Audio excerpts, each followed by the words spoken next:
Kanpai! Wondering how long it's going to take for Nasuth to realize it's his intro. Oh my god, it is? Oh crap, it is my intro. Shoot. Gosh darn it. I was really hoping it was Xeno's intro. Anyway, hi everyone. Welcome to Kanpai Cast, episode 122, where we will be talking about anime battles and life lessons with our guest, yo52, or Aric, as we're going to be calling him. Hello, everyone. Thanks for having me. Greetings, Aric. How are you doing? Fantastic. I've been looking forward to this all week. Oh, that's good to know. I hope we disappoint. Yes. I was going to say it's great to have you on, but he beat me. Anyway, let's just do a little bit of quick housekeeping before we get into it. We don't really have much, just the usual stuff. Like the episode. Leave a comment. I read all the comments every time. Thaylien also reads all the comments. Sometimes reads all the comments. Usually I just bring them to him. Hit the subscribe button if you're not already subscribed. Ring the bell, I suppose. Does that still do any good? Who knows? Anyway, all that good stuff. And yeah, I think that's it. Shall we talk a little more about our guest? Yeah. Tell us about yourself. What are your strengths? What are your weaknesses? What is your house's weaknesses? This isn't a job interview. We're not right. Oh. I was like, that happened to the wrong call. No. What's your fatal flaw that we can exploit later in the final battle? Yeah, what's your mother's maiden name? I try too hard all the time for my family. Okay, so the first of many questions that I'm sure the internet's going to have for you is, what do you do on the internet? So many things. The main thing I do is make videos. I mainly post my videos on TikTok, Instagram, YouTube, and you're probably already wondering, what kind of videos does this guy make? If you're like someone who doesn't know me. We do actually have some of them. You can't hear them, but you can see them. There we go. And it looks truly incredible. For all the video viewers here, so I make videos talking about anime, video games, TV shows, movies, and I do a lot of previews on them when new anime trailers are announced, when new series are announced, but I also do reviews on them as well.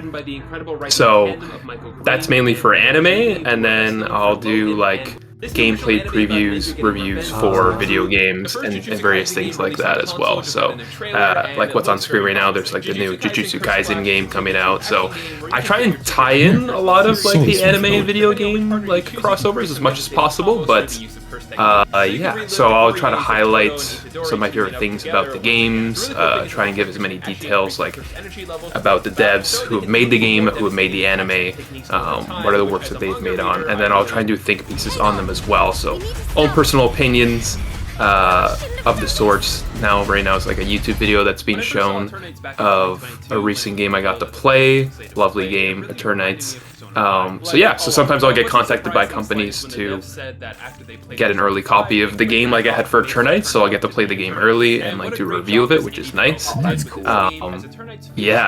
So it's honestly, it's fantastic. Like I love doing this. It's a deep passion of mine, just getting to sit down and talk about all of my passions and do it with like a community with people who have equally as many passions as me, because I feel like my passions are always growing by the numbers every day.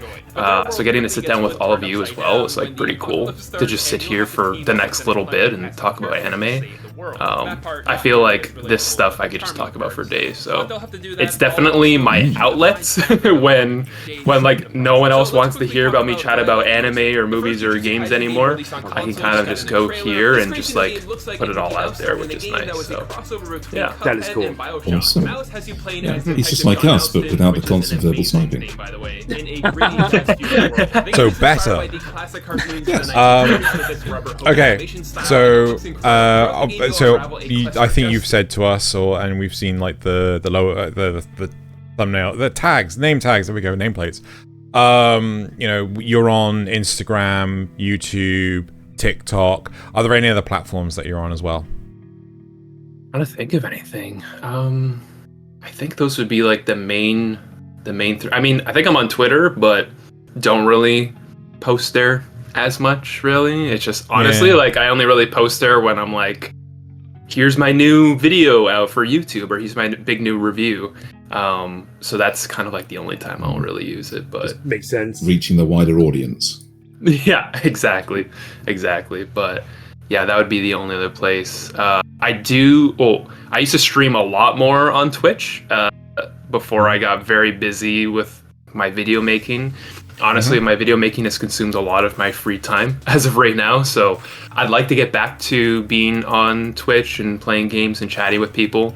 Because I think like the last time I streamed was in December. We did like a little like annual Game Awards stream. So it was just one of those like sit along and react with. But yeah, back in the day, I used to play a lot of Overwatch, especially with my community. So that was a lot of fun. But just trying to find the free time for that between making videos for all these different platforms, plus time to actually watch the shows I talk about.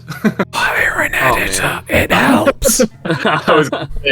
I think I'm very much getting to that point. So yeah, it's no secret amongst the audience, but like, you know, that's what Nasuth is to me. It's like I pay him to edit like one of my shows. It takes like a few days to actually put together and things. But it's just like, it's a few days that I then have free, because full-time job as well is pain in the ass. Exactly. That's exactly it. You hit the nail on the head. Cool. So the next question we have is, how did you get into anime?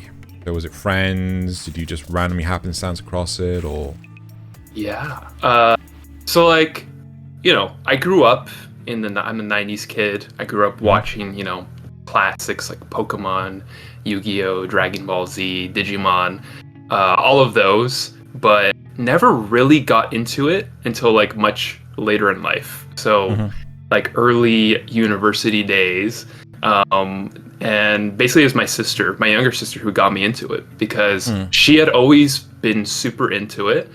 And then she went through a bit of a harder time in her life. She had to have a back surgery. So I let her have my bed right here, because it was a much bigger bed for her. And we just kind of like swapped, you know, beds and whatnot. And I was like, cool, she's bedridden. Let's do something together that's, you know, interest to her, that, you know, would be nice to like spend time together. Like I want to take more interest in like her hobbies and whatnot. So one of her big things was, I want to watch more anime with you. And I was like, cool, like I'm very open to it, like let's watch. And I'm like, but I want to watch ones that are really good, like start me with a good one. And so of course she started me with Full Metal Alchemist Brotherhood. Oh yeah, man, that's a good saw one. that coming. Yeah. Yeah. Which everyone I've told to is like, yeah, that's a good choice. So that leads into the next question of like, what's your first anime? But yeah, and so ever since then I've been hooked. Like we like, you know, we quickly got into Death Note, Code Geass afterwards, you know, the Ghibli movies, just so many more, like the natural flow of like how you would think it would go. And I was just hooked ever since. And, you know, I would come home from school, we'd binge as many episodes as I could binge, because she could definitely binge a lot more than I can. And yeah, it was just a lovely time. So like, I still remember just binging through Full Metal Alchemist Brotherhood. Like it's just an amazing like first anime to watch. So yeah, so that's kind of how I got into it. And since then, whenever we can, me and her try to watch anime whenever we can together. So yeah, that's been like our thing that we try to do together, which is nice. So yeah, awesome. That's really cool. Yeah, that's a really nice story. Wasn't so a question we answered a few times? Shows that we would recommend to beginners. I think that's always we had other guests on before when we asked them what shows would you recommend to beginners, and it was Full Metal Alchemist Brotherhood did pop up quite a bit. Yeah, it was always on there. It's so good, like in so many ways. I'll save it for the next question, but yeah, it's like the perfect beginner show, I think. So, but would you say it's your favorite anime? I would. I would. It's close between that and a few others, but I think like Full Metal Alchemist just like hits every box for me. Like I especially like in a show, especially in anime, where there's consequences to every action that the characters do. And there's almost no better show that exemplifies that than that show in particular. Like the whole concept of equivalent exchange is just like such a neat idea. And, you know, you get like two little naive kids just trying to save their mom. And the idea of that just kind of exploding out into the journey that they then have to go on just to get each other back, like, it's a tough one. And it was definitely not as dark, or it was definitely, I should rephrase that. It's definitely way darker than I thought it would be into it. Because the first 5 or 6 episodes, you go into it and you're like, yeah, like, this is going to be a fun little shonen anime, you know, no big deal. Exactly, yeah, this is fun, you know, Edward's hilarious, you know, you got some great jokes, some good world building, you got these unique powers kind of fitting in, like, great setup. But it does not prep you for whatever the Nina Tucker episode is. Oh, God, yeah. It's just, watching that, like, you know, I was not ready for that. Like, we watched that episode, my sister and I was like, I had to sit there and just like pause for like moments afterwards. I was like, oh, this is not the show I thought it was gonna be. Like partly traumatized of like what I just saw. And, you know, we had to stop our binge that day because I was just like, I think I need like a break just for like a day just to process what happened, because like my heart. But ever since that moment, I was like, wow, this is what anime can be though. Yeah. Like this is like the dark depths that it can go to. So animation just isn't just for kids, you know? Yeah. Exactly. And, you know, Full Metal Alchemist, as we'll talk about later, like explores so many amazing themes there. So I could gush about it all day, but you know, Bones did like an incredible job with it. It's like it's notorious for how great the animation is, but the story as well is like it's insane. And both, like, I'm not sure if you guys are a dub or a sub group, but I find both are actually pretty good for that particular anime. Not all of them are, but that particular one, it does a great job on both sides, which is great. Not many other anime can say that. So, yeah, but not to mention like even the comedy aspects. You get these moments of Full Metal Alchemist Brotherhood that are so seemingly off the wall, but they're believable in the context. Yes. Like the muscle showdown, where Major and his husband became fast friends because they flexed so hard that they just instantly like respect. It's so true. You just believe it from those characters, even though you wouldn't in other contexts. 100%. So I'm going to expand this question a little bit more. As Full Metal Alchemist Brotherhood is not only your first anime but also your favorite, right? What are other like close second and third places in terms of your favorites? Yeah. If you can pick, I know that's difficult. It's such a tough question because it's like I feel like that first order is like very cemented for me, but then the rest can kind of fluctuate, you know, as you get exposed to new anime, especially as they come out. The second one, the one that I keep coming back to though, is Attack on Titan. Like it's fantastic. Like I'm a manga reader of that one, but seeing it adapted onto screen and the way that they did, like the production value from both of the studios that ended up working on it it's incredible. Like I don't think any other anime, for me at least, in this type of genre has like such an impactful like soundtrack like across every season. Sure. Yeah. And to me, like I still listen to that soundtrack like just when I'm going about my daily life. Like even if I'm like working out, like it'll pop up in the Spotify remix, and I'm just like, yes, this is perfect for this moment. Like, but you know, the characters, how well it's written, the twist really gets me as well. I won't spoil for anyone who hasn't seen it, but the twist in the show really got me. And I just think it was just such an incredible journey watching it from like, how long ago did they start it? Like 6 years ago, 7 years ago? Like up until long time. Yeah. And so for me, I had never watched an anime for that long, for that many years. Like that was like the first one for me that I'd watched for that long of a period of time in my life. So I was like just astounded that they're able to pull it off even in the end. And I was just like, wow, like it's remarkable. So that one, and then this might be more of like a cop-out answer for the third one, but I'm a huge fan of like the Studio Ghibli films. Since I first watched them. But specifically, if I had to pick one, like Princess Mononoke would be up there. It's like, it's one of the few rated R Ghibli films, but oh my gosh, like just the themes behind it, doesn't it? The themes behind it. Waiting for the boy. Desperately waiting for the boy in the heron so that I can finally see that, because oh man, it looks like it's going to be one of the darker ones again. Yeah, it definitely presents a lot of interesting ideas. You could see like Miyazaki's mind really go through it in that movie, and just being such a big fan of his, since watching Spirited Away when I was like, I think I was like a little kid watching that, and I was just like, oh my gosh, this is otherworldly. Like it's it literally does feel otherworldly. And then seeing Princess Mononoke when I was a fair bit older, and I was just like, wow. This man knows how to do something a little darker as well, while like kind of brandishing with these fantastical elements, but also commentary on environmentalism at the same time, and kind of all intertwining that into a fantasy like epic that feels so surreal at times.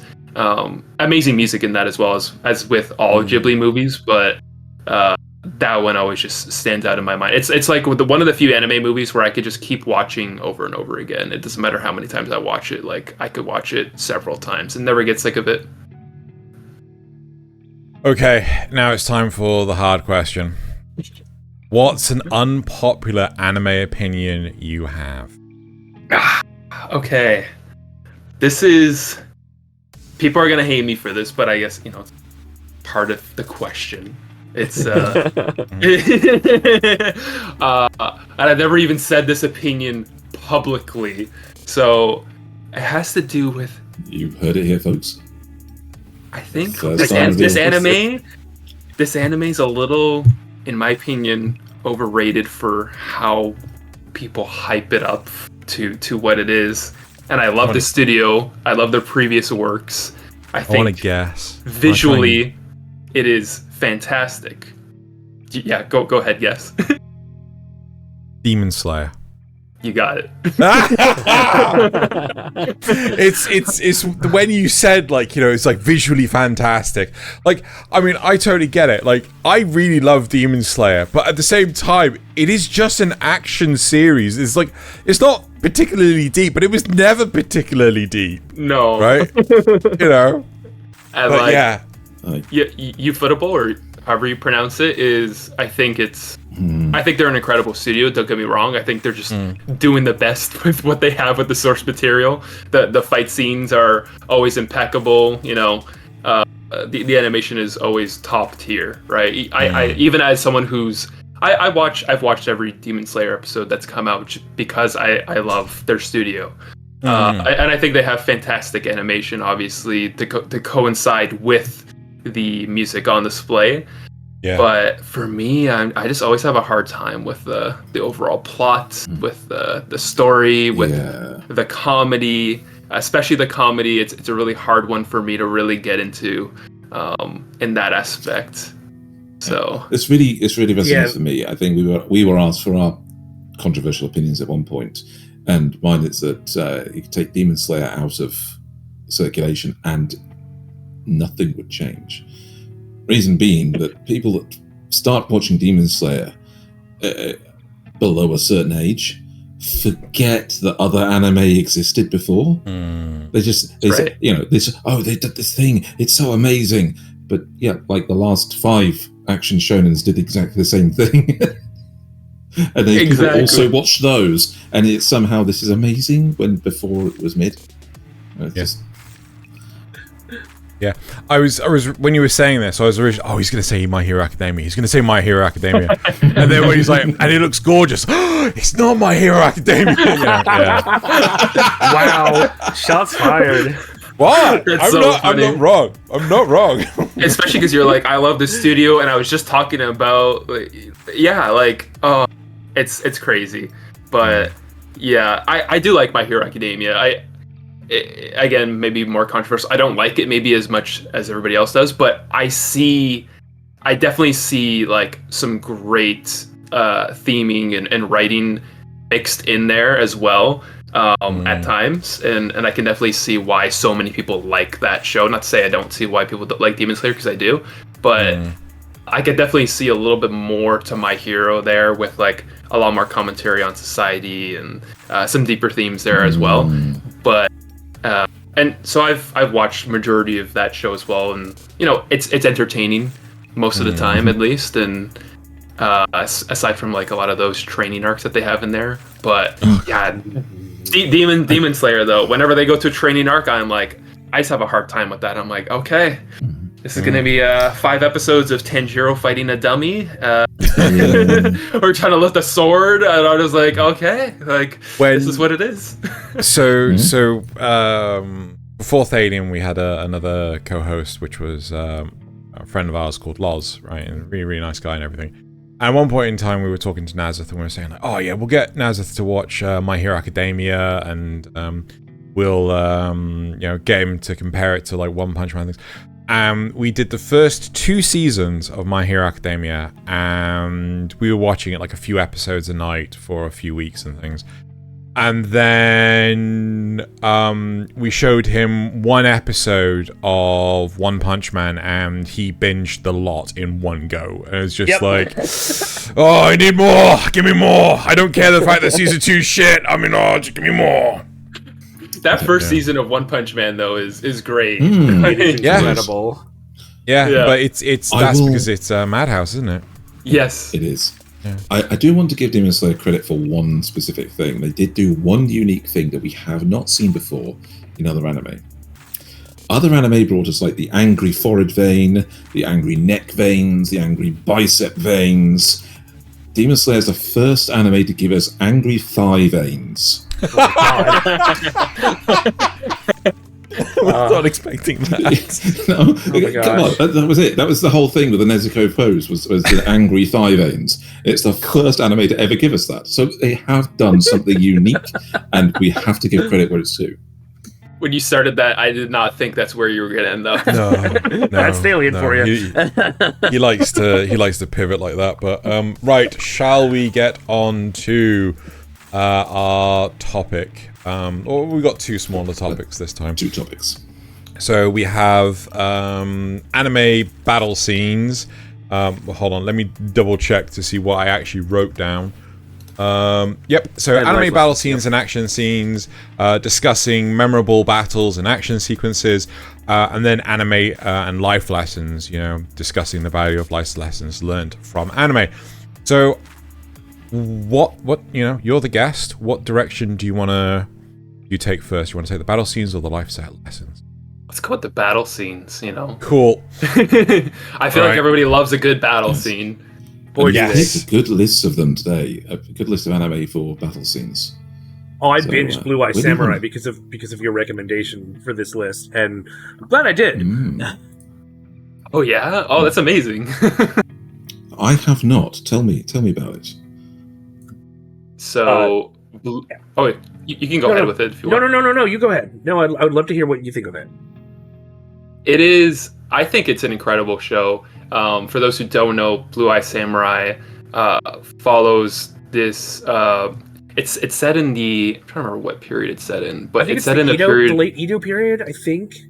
That's right, and basically, Japan has kind of secluded itself from the outside world. There are no foreigners who enter the country, and it follows this one person who has felt like they've been undone because their mom, I guess, something happened with her mom, and from a white man, and she was born into this world, and a lot of people hate on mixed race people in this time period.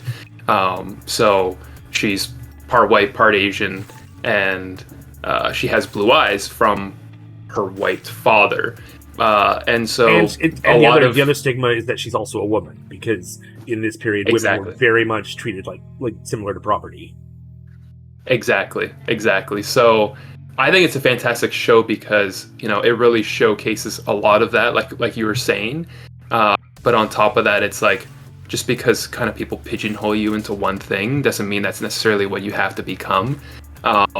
But she does an incredible job of persevering through so many things in her life, and she, you know, as tough of an exterior she definitely has like a real heart for other people who are going through unfortunate things around her. So even though she has this goal at the end of the day of taking out these 4 white men that remain in Japan, because one of them can be her father, she gets mixed into all these other different sorts of situations where she has a hard time necessarily turning a blind eye to them.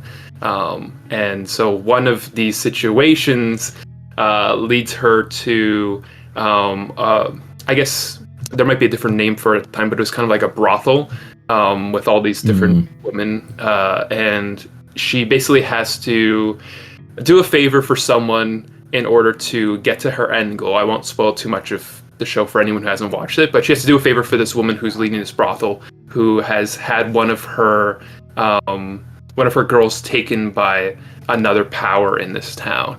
And this girl, you know, is getting terrible atrocities done to her. It's terrible. And I won't go into too much of it here, but basically this leader of this brothel like wants the girl just to be there's no way that anything else can happen, but she needs to get taken out to spare her from future undoing. So, you know, they go through with it, and the person who took her found out about it, and he's a large like contingent in this area, and he sends, I don't want to know, like 50 or 60 like men onto this brothel to take care of the Blue Eye Samurai. And then ensues like probably what is my favorite fight scene of last year. And she has to battle like these 40, 50 plus mercenaries with like these, they I don't know what the name is, but they have like these like giant metal claws, almost like Wolverine like. And she has to fight them in this brothel, like basically by herself, while protecting all the people there as well. Because exactly. They're there to kill everyone. Exactly. So she's trying to save everyone in the brothel. On top of that, the fight scene that ensues is fantastic because it's not just like glorified hack and slash. It's actually her finding ways to deal with her injuries as they come to her throughout the scene, because she gets stabbed multiple times, she gets slashed multiple times, like she's bleeding profusely throughout the fight scene. And no plot armor in this. No plot armor. Like she gets. I mean, there destroyed. is, but there isn't as well. Well, yes, like but you know, she perseveres, but she gets messed up along the way. Yeah. Exactly. It's an actual realistic fight where she actually gets hurt, which is great. And the one thing I like about this compared to a lot of other shows out now is you really feel the impact of the fight that's happening. So you feel the grittiness of what's happening because, like you said, it's a little more realistic of, you know, you're taking out 40, 50 guys, you're going to get hit a couple times, but also not everything's going to look pretty, and not everything you do is going to just be like a straight one-on-one duel. Like sometimes you have to get very clever with how you're going to take out people. So it's never just like, I know we were talking about Demon Slayer earlier, but it's never like, I'm going to breathe harder and I'm just going to get stronger. Yeah. It's like, okay, well, I'm going to collapse because I've lost so much blood. What am I going to do? And sometimes the answer for that is, there's nothing you can do. And you might just have to hope that someone else is around to like pick up the pieces for you, right? So I think it's an exceptional fight scene. I kind of link it to the Daredevil series back in the day where there was like this insane like hallway fight scene. Yes. But it was like but it was that entire episode, it was that. Like that's kind of what it felt like for me, and mixed in with some flashbacks every now and then from her early experiences in life. I really like how they did that. But the whole episode as a whole, like it's just one giant fight scene. And there's no minute of it where I'm like, man, when is this gonna end? Like I was like, okay, this is going on, and I still don't know if she's gonna make it out alive, but we'll see. So now, love it when a fight scene can keep me guessing till the end. I would like to add to this that to me, this feels more like a live action show that's been animated. It's very much in that style of like samurai movies from Japan, even though this is an English studio. They feel like they actually know and respect that genre of film. And man, it does such a good job. It really does. Agreed 100%. Okay. So you talking about this in the passionate way that you have, you kind of like have made me think of potential questions to ask here. So do you feel that in battle scenes, it has to be more grounded in reality, or do you feel that the whimsical nature of Saitama just destroying anything with one punch, or again Tanjiro breathing real good is perfectly acceptable? You know? You've listed Naruto Shippuden on your list here, so I think you're okay with some of the craziness. But oh yeah, I'm 100% okay with the craziness, especially with like One Punch Man, because like it's one of those shows that presents itself as being absurd to begin with, and like that's just the nature of the show. Like I feel like the what's the word, like the theme of the show is it's much more whimsical, like you were saying. And so as you're going through that show, you would kind of expect nothing else other than that. I know like One Punch kind of gets serious sometimes, more serious at some moments, but not nearly as much as say something like Blue Eye Samurai, right? So I think just kind of like the tone, that's what I was looking for, the word. The tone it doesn't shift too much. So when Saitama, it's just like getting bored during a fight, and there's like hundreds of people around being like, "Oh, save us, Saitama." I feel like it's kind of funny because it's a commentary on so many other anime in itself, where the hero has such a difficult time to begin with, but then here's this guy with like the seemingly nuke for a hand that's just bored with like being as strong as he is. I think that's pretty funny. It just it really matters on the tone. It doesn't necessarily have to be super gritty like Blue Eye Samurai, or even like an Attack on Titan might be a little more gritty. But there's definitely fantastical elements if it's mixed in well with the tone that I feel like could be perfectly fine as well. Yeah, it really is just all about that tone. I'll go down your list. The something I would compare Blue Eyed Samurai to is an earlier series, Samurai Champloo, because that has a tone that is very, very different. And in that show, you would expect there to be these fight scenes where somehow the hero manages to fight his way through 40 people and not take a hit, because one of them is just a really good samurai, the other one is completely chaotic and moves so differently than everybody else. But in that tone, in the way they've presented that show, that's what you expect. But in Blue Eyed Samurai, I'd say, from what you've said, the tone is more realistic, more gritty, and therefore realism in the fights really hits hard. That's exactly it. It's like if you can maintain that tone, and I think it kind of goes well with like what you could expect from the show. But I think even something like moments of levity are good as well, something that's evident a lot in Full Metal Alchemist, right, with the comedy as well mixed in. But they pick and choose the timing of it very well, so that it's not necessarily during an episode where like Shao Tucker does something terrible, right? It's not afraid to live in the seriousness of that moment, and then when it needs to be more lighthearted, it can be. And I know a lot of other anime. You don't want tonal whiplash. Is the exactly it. 100%.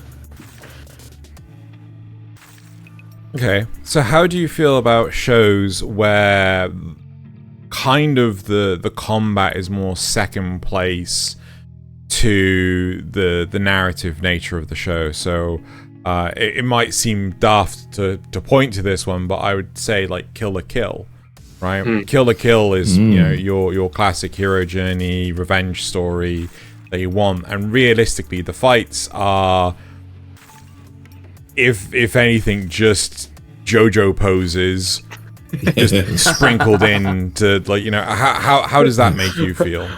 I love it. Studio Trigger is great, so it's like they can pull off like that zaniness, right? Like when needed. But I almost think it when it's done like that, when the combat is done more sparingly, it's almost, in my opinion, even more impactful because you see less of it, right? So the scenes that are on display here are almost going to matter even more because you're not going to get as much of it. So it's like you get the small little nuggets of actions kind of sprinkled in throughout the narrative, and I feel like when you have that concept, you can kind of build up the emotional background to each fight scene even more, and in a sense, because the narrative is so omnipresent throughout the show.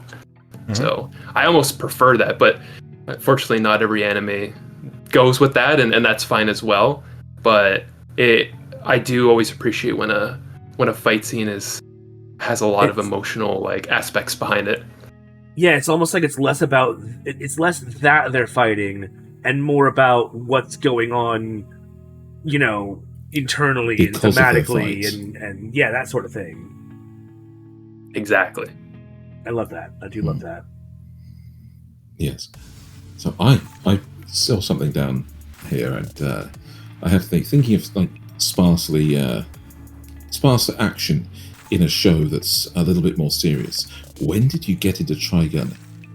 No, I put that one on there. I put that Come one. on. Oh, you put that one. Come on. Oh, Nasuth, you spoil things for me. Why is it? So, Xeno and I added a few of these. So then, Aric, so Trigun, have you seen? Have you appreciated? What do you think? I hate to disappoint you. I have not, unfortunately, watched Trigun. It's not been one that I've gotten around to, but I've heard great things. See, when it comes to battle scenes in anime, Trigun is one of those shows where every single thing that can happen will happen. And, I love that. It'll always subvert some expectations in some way.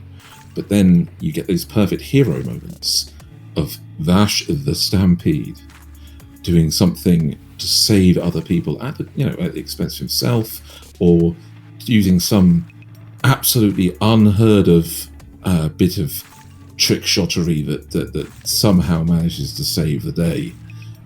And yet he wasn't sure he could pull it off. but they also managed to do the whole comedy and serious tone mixed together, because he doesn't want people to think of him that way, and so he always acts the buffoon while he's doing it.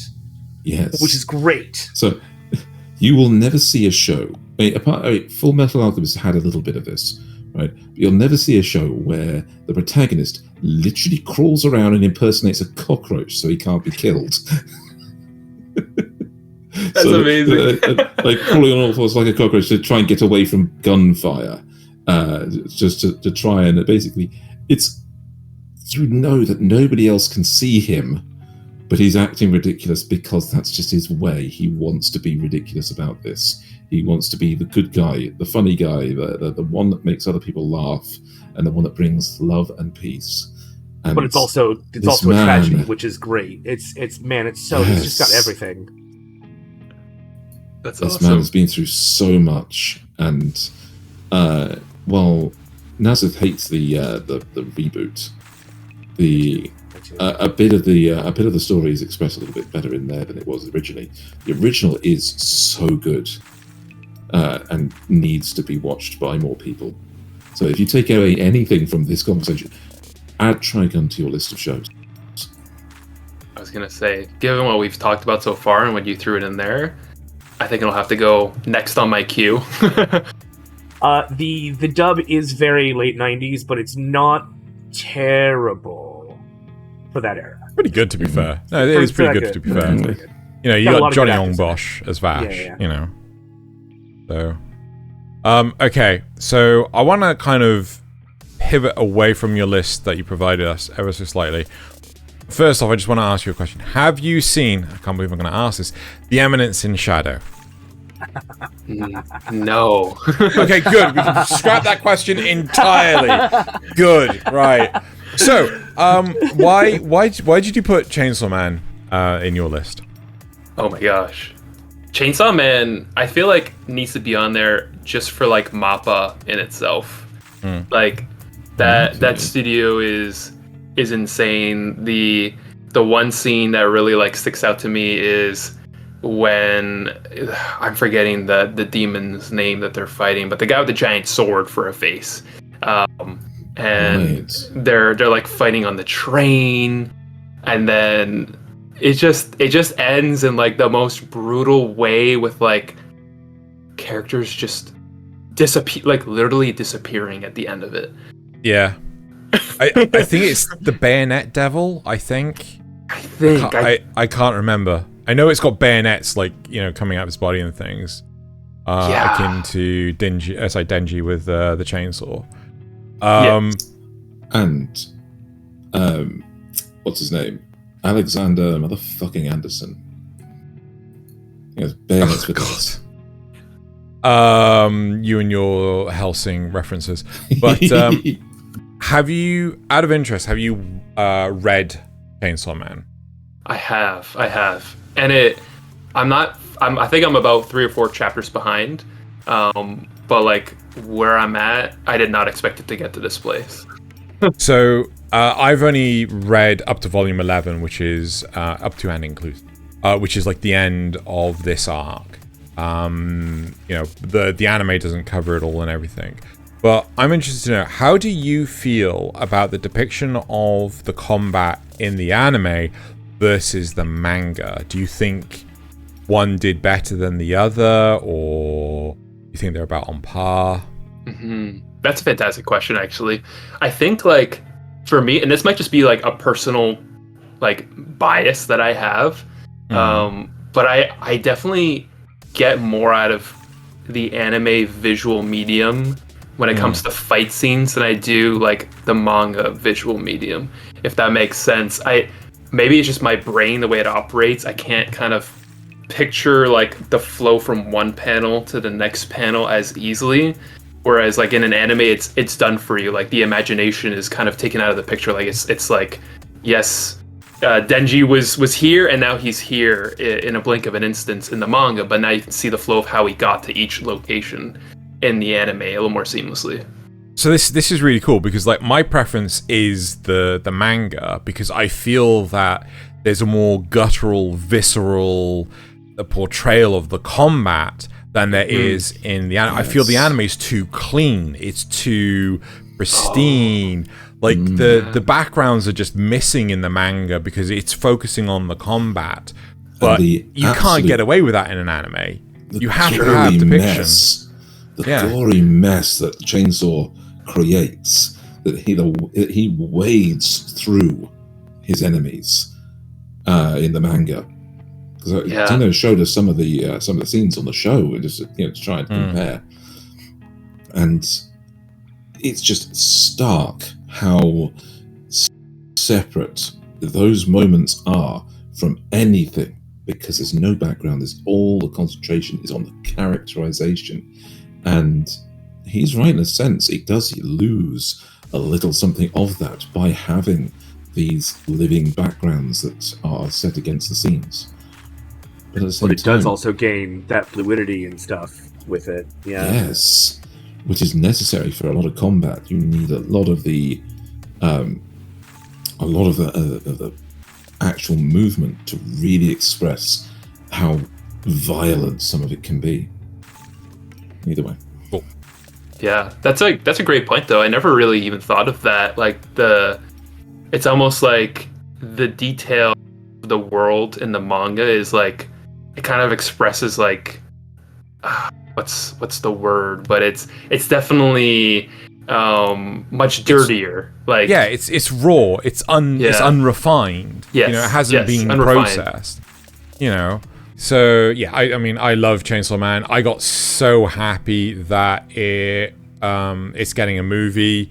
Hopefully, it will actually lead to a second season. I kind of hope that it doesn't go beyond this arc, because obviously the manga's only just started, kind of thing. Yeah.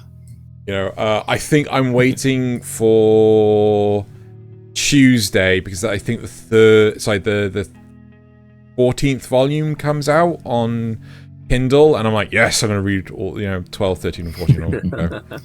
I'm not a giant nerd. Shut up. Can I pivot a little bit? Do it. Okay, so we heard about the differences here on Chainsaw Man, for example.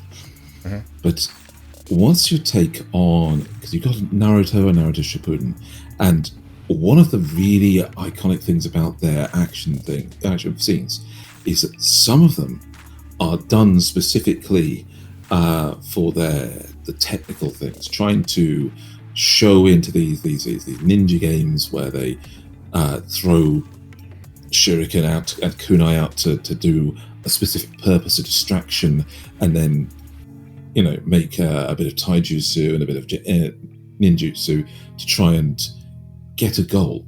But sometimes they actually outsource to a completely different studio, like for the Pain saga, the Pain fights, where you get these absolutely raw and super deformed kind of action scenes where the characters' expressions rip out of their faces, and the movement completely changes from how they've been depicted by the entire rest of the anime.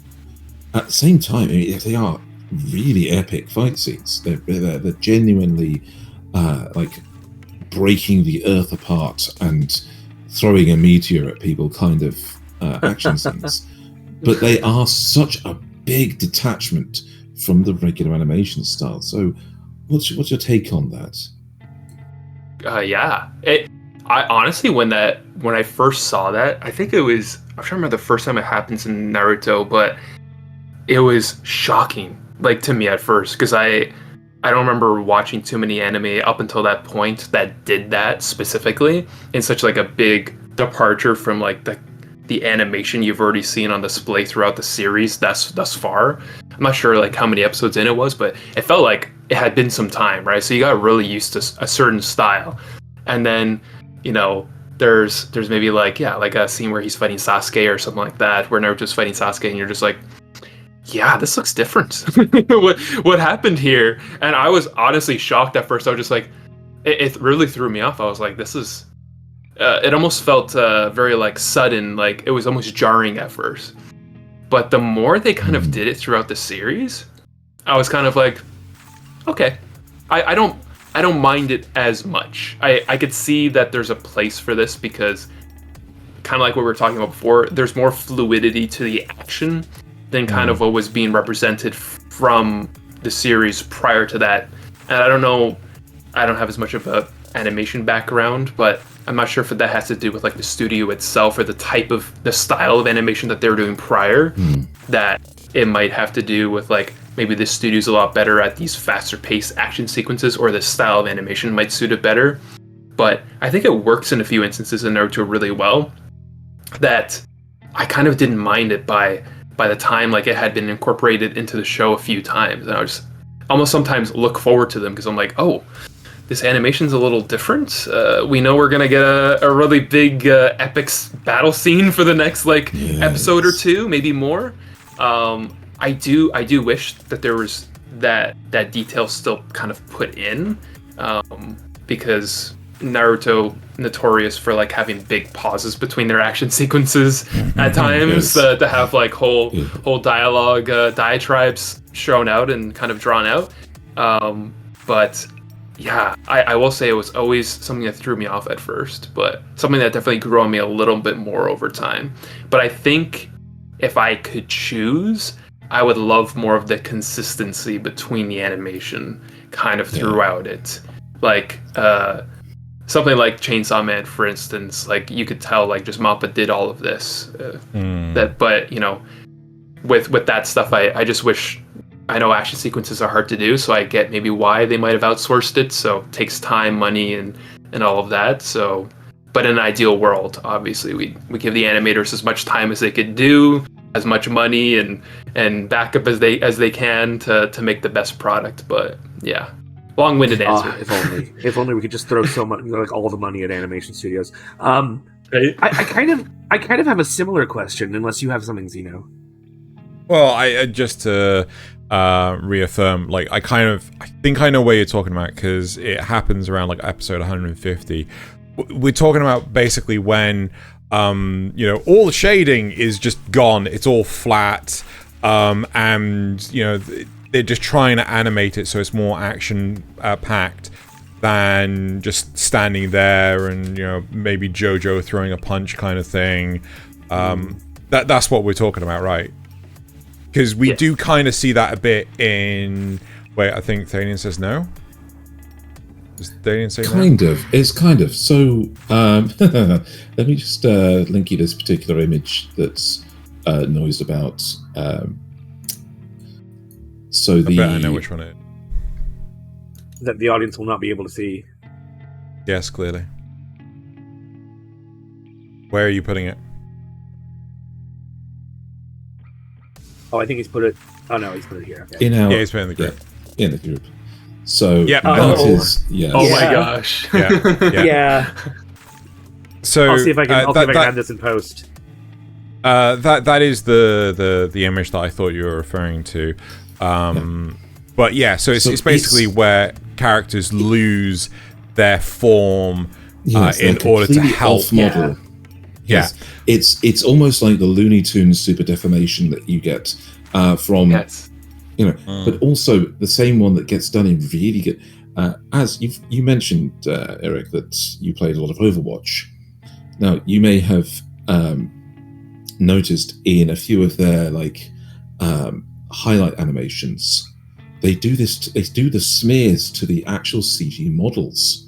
So Cassidy, formerly McCree, doing his forward roll into the camera, the whole face smears down for just 2 frames of the animation to make it seem faster, and that you know is great. It's a classic technique, but it's taken to extremes with some of the fight scenes we see in Naruto, or even some of the others.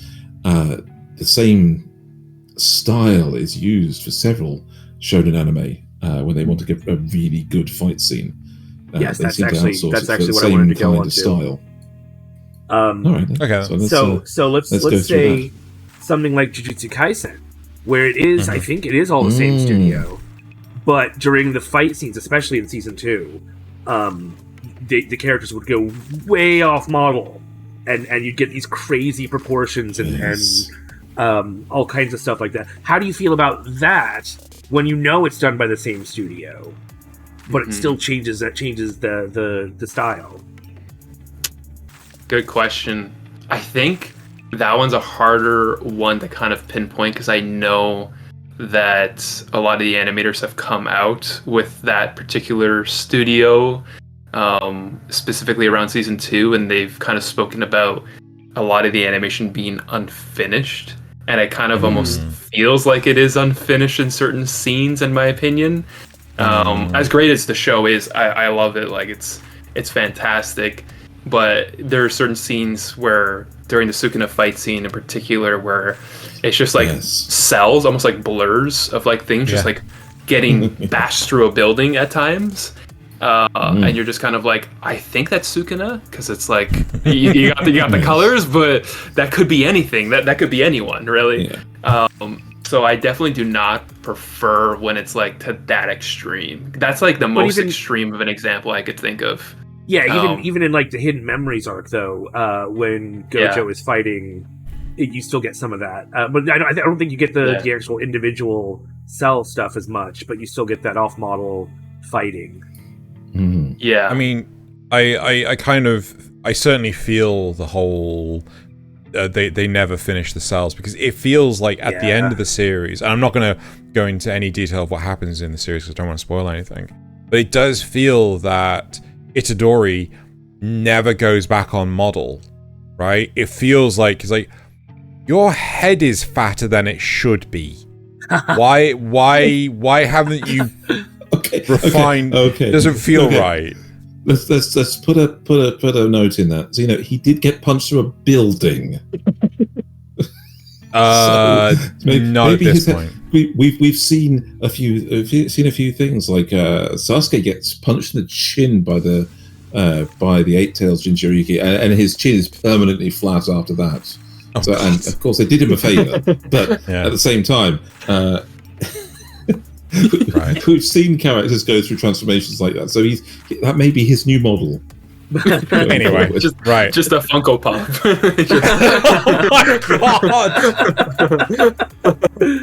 Oh God, Funko Pops no.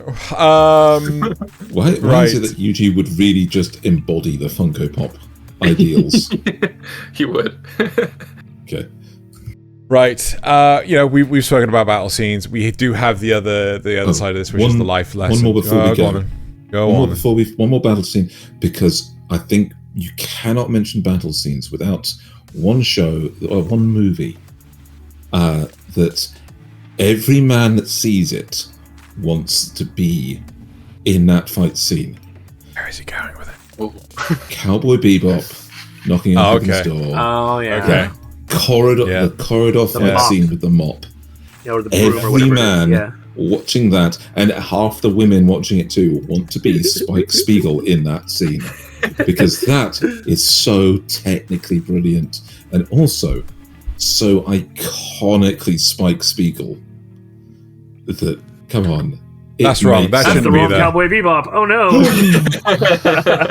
What are you showing me? What heathen show is this? It's the wrong one. Oh, Xeno. What? I hit Cowboy Bebop in the system. I didn't realize it was going to pick out the live action. I'll have to fix that. I'm just saying Anyway. again. Yeah, let's move on from this. Let's get on to the next topic, because that is embarrassing. Good. That was my For all of ploy us. all along. Right. That's how we got it out of it. Yeah. Right. Okay. So so we're going to move on. We're going to talk about anime and life lessons. And upon reflection of this, there was a number of shows that I thought, oh yeah, these are actually really important things. But is there any one you want to particularly talk about? Is there any show that you watched that had a particular life lesson to you that was like, oh my God? Or Start us off. I mean, besides Full Metal Alchemist, where it's like, never trust your dad with experiments and stuff like that. It's like, oh my gosh, scarred me for life, as you can tell. The one I love to touch on is Psycho-Pass, and go for it. It's one we haven't touched on so far, but I think it's kind of one that fits in really well with things that are already happening nowadays with technology. And so Psycho-Pass, for those who don't know, it's like a sci-fi futuristic show where people can kind of be imprisoned for crimes that a system predicts that they might kind of do in the future, so that they might commit at some point. So it's kind of like Blade Runner in a sense, where you have these two detectives go out and they have to go and stop crime before it happens. But is it really a crime if it never happened, right? So it's more of a reading of these predisposition to crime with certain people in society. There was a movie like that. I can't remember the name of it. Minority Report.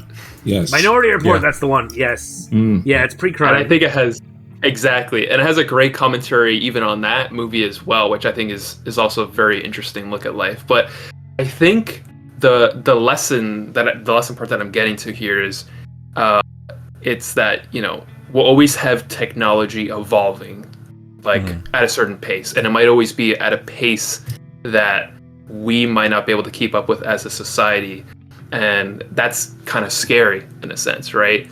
But in a way, it's up to us as the individuals to kind of put in proper policies and police that technology ahead of time, or as best as we can, 100%. to make sure that it's being used in the right way for the right purposes all the time. And obviously, it's like it's always, if you're not a member of government or whatever, it's hard to do that. But we look at AI, for instance, that's coming out, and there's a lot of instances with that currently happening in society in itself. So, but we've seen that before, haven't we? Yeah.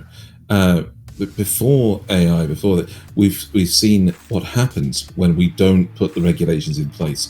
Loot boxes in video games, literal gambling in video games, and it was completely unpoliced. And it's only now, like 20 years down the line from the first one being invented, having actual dedicated action taken against it.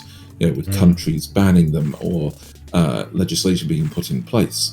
Similar things with like having once removed currency to try and obscure the whole idea of gambling in video games. And before that was the internet itself, where copyright law suddenly became really fuzzy online and had to be legislated again. And people, especially corporations, kept trying to put in legislation that would allow corporations to basically claim stuff off the internet independent of people's copyright. Well, to also bring in one that's very topical at the moment, there's the whole thing going on across the world when it comes to social media and kids, right? Because there's I didn't realize how bad it was, the number of kids that are unaliving themselves because of the abuse that they're experiencing on social media.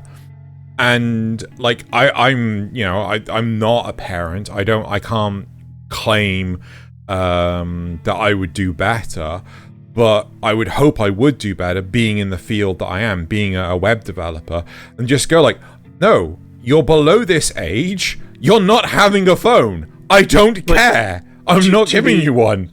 Yeah, well, see, that's hard though, because you want your kids to have a phone to be able to contact you in an emergency. Here's a 3310. Yeah, that's probably the best solution. But a lot of parents are also busy and don't have a lot of time to put thought into this other side of thing. Like the fact. Anyway, this is a whole social issue that we could probably do an entire episode on in a different podcast form. But actually, that actually really does highlight back to Psycho-Pass, because it's the whole social aspect where basically, we don't have households anymore where we have the bread winner and the one that upkeeps the house. We now have situations where, we're trying to make lives easier for ourselves, so we're taking the responsibility from ourselves and giving it to technology, which is literally the dilemma from Psycho-Pass. That's actually a good point. Yes. See, we do make sense eventually. We do. And I do feel that, there is a lot to say when it comes to things like artificial intelligence. There is a time and a place to use it, and we shouldn't just outright ban it. But at the same time, like, it's a very difficult, touchy topic. How do you regulate something that many kids are intelligent enough to get round most of the filters that we are putting in place? But it's not just that. But why should we regulate things like this is my unpopular opinion. Why should we regulate artificial intelligence to be different than the regulations of a human being, right? Why should AI not be allowed to copy art, but my 5-year-old niece or nephew, it's perfectly fine for them to draw a Pikachu? I think that's a difference of imitation. So, taking a inspiration from the art that you've got and drawing your own is different from paying somebody else to do it for you. Which is effectively what AI is doing. You are literally commissioning somebody else or an algorithm in this case to actually go and do it for you. Oh dear. Oh no. Oh dear. Right. Oh dear. Oh, explain this Ryoko then. Go on. Right? Commissioned an artist to do this. Right? Yes. What's your argument? The Not answer AI. to that. The answer to that is that the owner of the intellectual property doesn't litigate against that. Although they can, because it's Japanese, they can actually. There is no such thing as fair use in Japan, and they could come down on that artist and actually litigate against them. But it's And not so worth their that time and should, effort. if it applies to a regular artist, it should apply to an AI artist. But that's my point, though, right? But the thing is, fair use wouldn't cover that, right? That's still No. breach of copyright. Yeah, No, but it it's doesn't. not worth the holder's time to go after an individual. Meanwhile, the AI is pumping it out for hundreds of or thousands of individuals, and It's so it an is worth their industrial time to go scale. after that. Mm-hmm. It's like Yes, the you're mass getting it. production of the artwork on display for monetary gain, I guess, right? Versus like Yes. one individual person doing it one instance Spending at a time hours on for it. separate use. Yeah. And also, as somebody who actually did learn to draw the hard way, okay, my experience is that as long as you are trying to learn as a person instead of as an algorithm, you are not generating something that's based entirely off. You are trying to learn a style so that you can produce your own works, right? Whereas an algorithm Right. is trying Isn't that to just training blend an AI? everybody. Yeah. It's just yes, but an algorithm is just trying to is can only produce what it's seen. It can't produce Yes. something new. It can only But produce what a is- blended result of what it's seen. But what is new, if not a blended result of different artistic styles? Right? You know, It can't. It genuinely can't, because you have to instruct it to. That's the exact purpose of this. You have to No, instruct it. but Xeno's what to saying do. No. that's what people do So too. it can't. That's Yeah, Xeno but was that's what saying people that's do exactly too. what people do The too. They algorithmic learn intelligence from all can't these. instruct They itself. learn from all these different styles, and then they use that to create their own stuff. Algorithmic intelligence cannot instruct itself. But it can what? still blend styles Algorithmic the same way intelligence can't human instruct does. itself. It can blend styles, but can That's what it? humans do, though. That's what humans do, but No, they instruct themselves. Oh my They god! instruct themselves. Algorithmic intelligence cannot do that. And artificial Welcome to the Heated intelligence- podcast. Artificial Yeah. intelligence could do that. Artificial Right. intelligence could do that. You could train artificial intelligence, and artificial intelligence could create art. But this isn't artificial intelligence; it's algorithmic intelligence. I Literally hate to can't do its own be. stuff. I hate to go get my degree, because considering I just got that off the wall, but I mean, AIs are just a cluster of algorithms regardless. It's like, you know, it's potato at this point. Humans are just a cluster of algorithms. But I do feel though that yes, there is some point to, you know, we should regulate the AIs and stuff.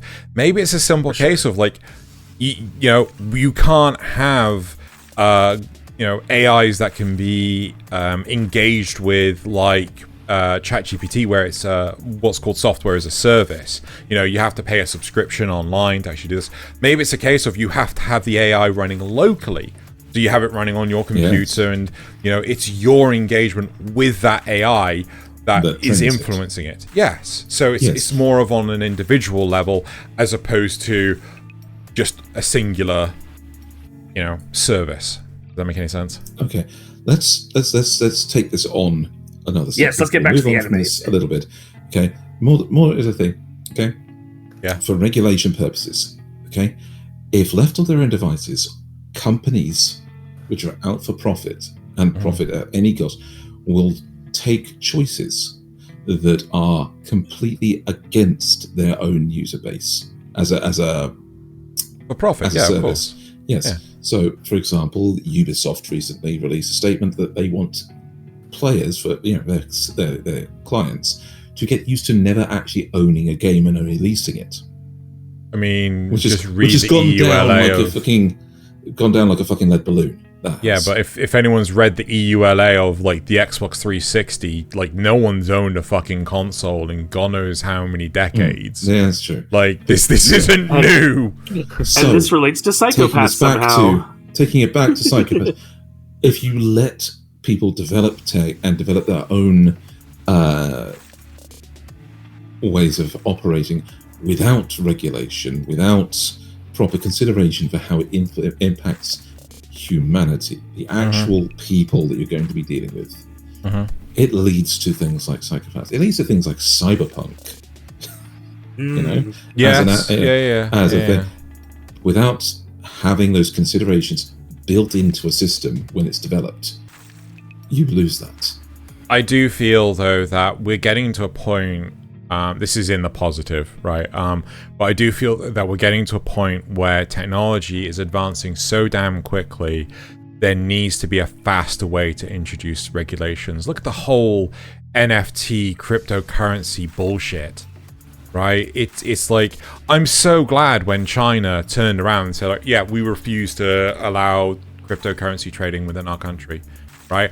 And that had a huge dent into the value of Bitcoin and things like that. Like, massive population couldn't engage with it, therefore, you know, and like I feel that you know, that regulations need to be able to come in faster. It's like we should have an AI that generates. No, I'm joking. Psychopaths. No. He's talking about the Oritrice Mécanique d'Analyse Cardinal. Oh my god! I don't know that reference. You don't know the reference to the Oritrice Mécanique d'Analyse Cardinal? No, shut up. He does. I know it's from Genshin Impact. Beyond that, I know nothing, and I'm going to leave it there, right? Okay. Unless you know it better. I do want to say, if you like Psychopaths, you might like another anime called Tokyo 24th Ward. It's not as gritty. It's much more brightly colored and like maybe for a slightly younger audience. But it also deals with kind of these transhumanist themes and what happens when you let an AI take over, and you know what can it do to people using crazy algorithms that target them, and you know, that sort of thing. It's really interesting, especially with transhumanism technology that can impart things that shouldn't be there. That's interesting. So Tokyo 24th Ward is a good show for that. It's not one of the greatest shows I've seen. Not a great show, but it's a good show. Watch. Yeah. Right. I want to move on, mostly because I want to stop us arguing in front of our guest.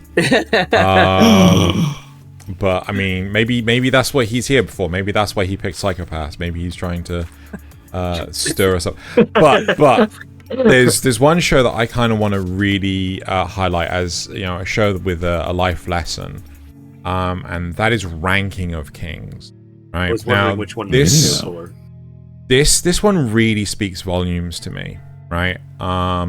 So as Thaylien pointed out, maybe it was before the recording. I think it was before the recording. I'm severely dyslexic. My ability to read is really hindered. And that's why you will see, like, you know, because Aric can see what's on our screens and things. That's why you'll see on the right-hand side, like, all the stuff is white on black, because I can barely read black on white, or pretty much any other combination of. And to me, with Bocce being a mute, you mean right? Bocce, you mean was no. Oh, okay.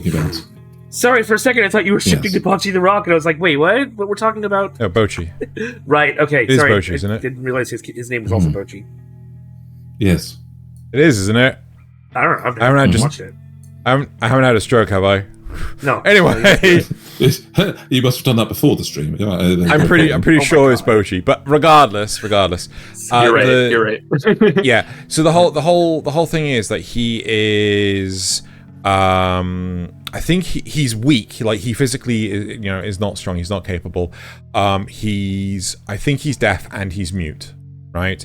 So he has a lot of disabilities about him. But this is a kid that actually goes against adversity, right? He is someone that takes his weaknesses and turns them into his own strengths.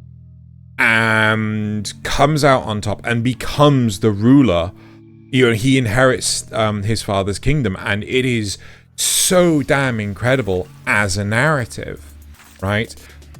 And to me, it just feels like you shouldn't put down those that are disabled just because you have an advantage over them, And I love this series for that reason alone. Okay, good life lesson. It's actually one I'm watching right now, and there's a scene in it where he's like dodging all the attacks. Yes. Right? Like that, though. I'm forgetting who it was, but he's dodging all these attacks. Yeah. And it's just like, wow, like this is, and they're all like amazed, but like maybe they shouldn't be amazed, because like it seems like they have these preconceived notions of what he can and can't do. So like they've already boxed him into this one aspect like of what he is, but they don't realize what his potential is outside of that. And it's a really good commentary on that as well. Like it's unfortunate. I think a lot of society does that, but it's like, well, what if we gave everyone like a little bit more of like an open mind to whatever situation that they're in, and seeing like how much that they can really excel when we give them that chance, right? So yeah, it's very it's got a lot of great commentary on that aspect, which I really like about that show. Great show. Yeah. So Zeno, you and I have differently met, but known the content creator Little Navi, and neither of us would put her in a box ever for what she would do, because just all you have to do is understand that there is humans have an almost unlimited capacity for drive and creation, and so having more shows like Ranking of Kings that can point out that it doesn't matter if there is a disability, they're just differently able. They have all these other things that they can do and make use of, and but it helps that it's written naturally and isn't just there to make that point, but that point comes out naturally through what happened. Exactly. Yeah.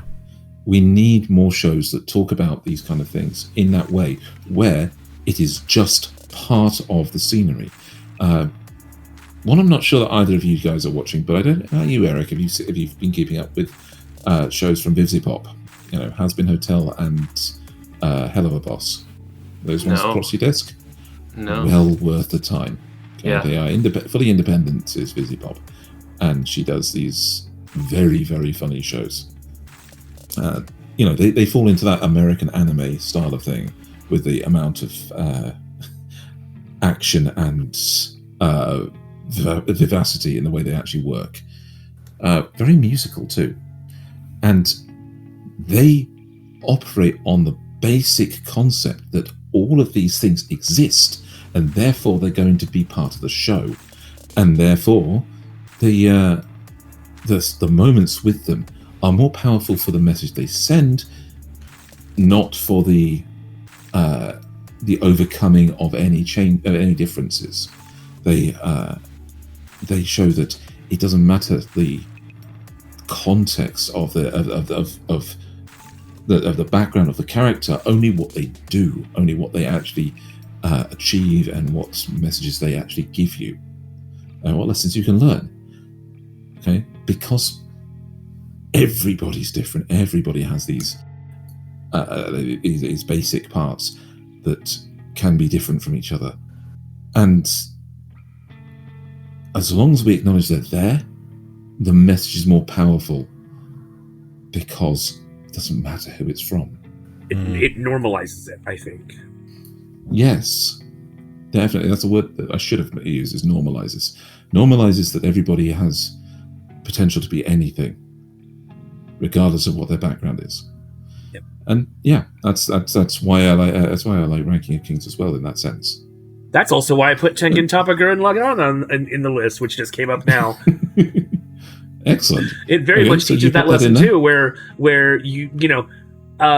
initially it's Simon is very unsure of himself, and so at first he has to lean on the idea that he'll be the kind of person that Kamina would want, right? But then later he learns that that's not really what he should be doing. He should be the kind of person that he wants to be. He should be himself. And I think that's a really good lesson that the show teaches. Aric, can you see the similarity in basic human psychology development on that? Oh yeah, it's not one that I've watched, but No? I think the message is very poignant because it's like learning to kind of love yourself for who you are.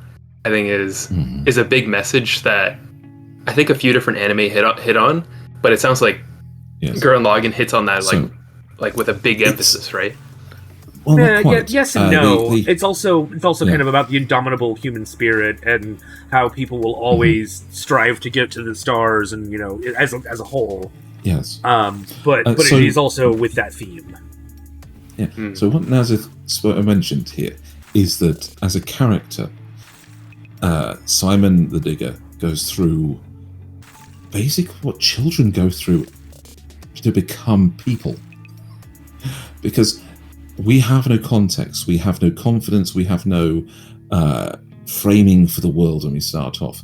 We can only take outside opinions from others to learn from. So one of the messages that is given to him by his best friend Kamina is, you don't have to believe in yourself. You can believe in me because I believe in you. Okay? Believe in the me that believes in you. And that's good enough for a while. So that is enough until they have to grow. And it's finally given to him the message, no, don't believe in me. Believe in yourself because you are all you need. Believe in yourself because you have the power to grow and become more than what I believe of you. And it's a very powerful message for that. So as a life lesson, we have to go through those stages. We have to go through the stages of growth from only having other people as our frame of reference to forming our own. And that's really good for putting this one in there. I really love that he's brought that in. I can't remember. Was this Gainax's last one before essentially becoming Trigger? Yes. No. I would say so. No? Or was it Trigger's first one? No, it was still Gainax. I think it was the second to last one before the people Great left Exodus and that things. formed. Yeah. Yeah, but you could certainly see the similarities between Gurren Lagann and Kill la Kill. Like Yes. You could tell which members had left with that one, and then it just became Gainax just became Evangelion Corp. So Aric, your lie in April. Why have you brought this? I haven't. Okay, so to preface this, I've only watched the first 3 episodes. Everyone's told me to watch this, so I have started this. So if you spoil it for me, feel no qualms about it. But I should have gotten on this. But why have you chosen your lie in April as something that has a very teachable? Oh my gosh. I'll start off the bat. It's an anime that I have never cried more watching than any other anime than watching this anime. Really? It turned me into like a baby by the end. It's just such it's a great show, but you probably will feel something by the end. Right. For those who don't know, it's about this piano prodigy who's lacking a lot of confidence due to a lot of factors. One of those being, one of those being his upbringing. And as he goes through life, doesn't really have the greatest home life. So he's kind of seeking a little bit of, assuredness, that validation from others. And one of those is in the form of his piano playing that he's incredible at. But he's still having a difficult time connecting sometimes to his music. So he's this high school student, and high school is obviously not an easy time for everybody as you go through with his own set of circumstances. And he eventually meets this girl who's this incredible violinist, and together they make some insanely profound music. Some of my favorite in any anime. Whenever you watch anime, you'd always hope an anime about music would have good music, and this one really verses like above and beyond on that. And so he goes through, he's having a great time with this girl.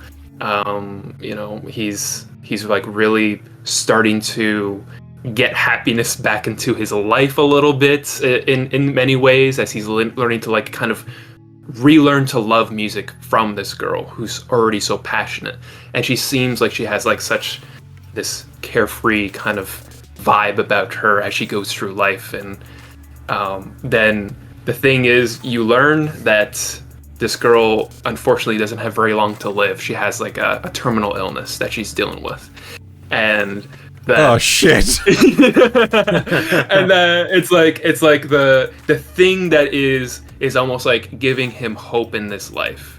Like the new thing that he found isn't going to be around for very long. So a lot of the anime is about kind of like learning to kind of like find new joys in life outside of other people necessarily, but also like in your own work and your own passions, and how you can actually connect those to the things that you do in life in so many ways. And oh my gosh, just even thinking about it is like making me feel a certain way. But another huge aspect is like when you find something that you love in life, it's definitely to make sure you appreciate every moment that you have with it.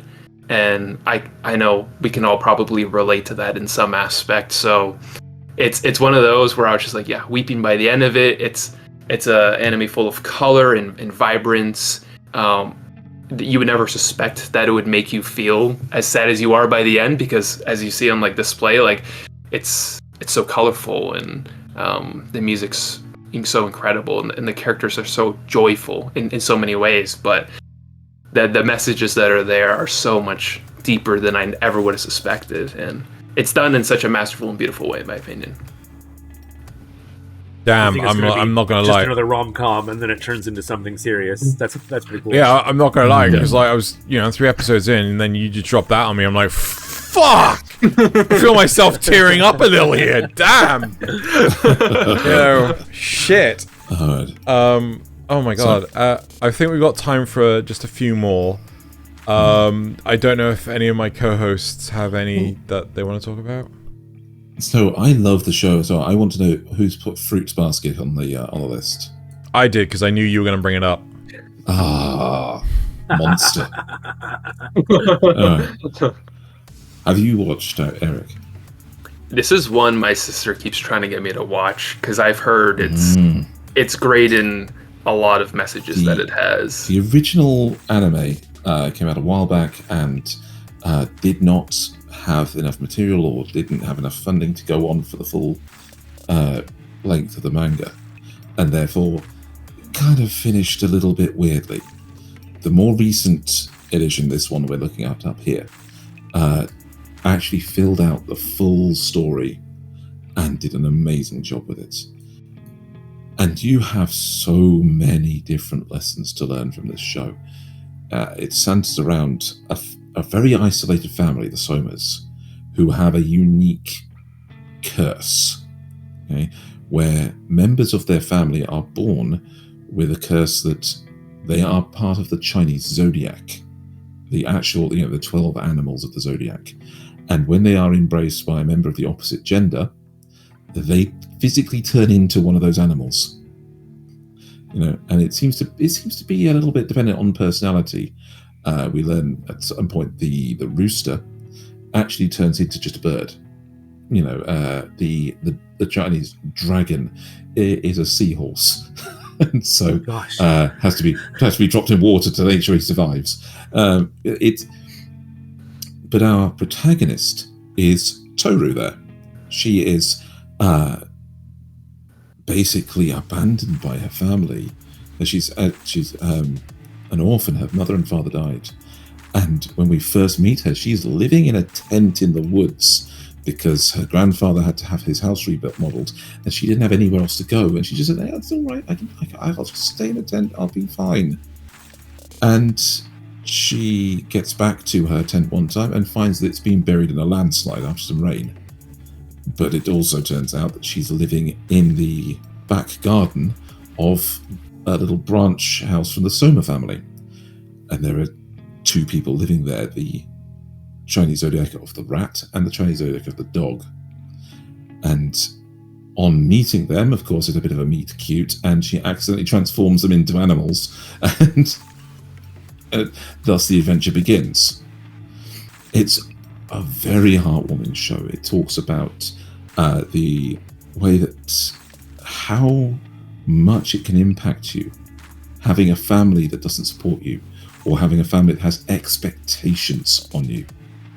How the way other people see you in the world can form a shell around you that you have to live up to.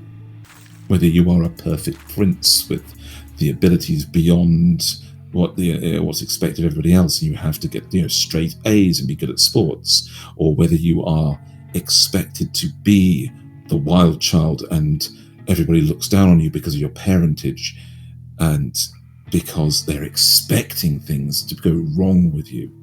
Whether you have a specific personality that everybody seems to misinterpret who you are.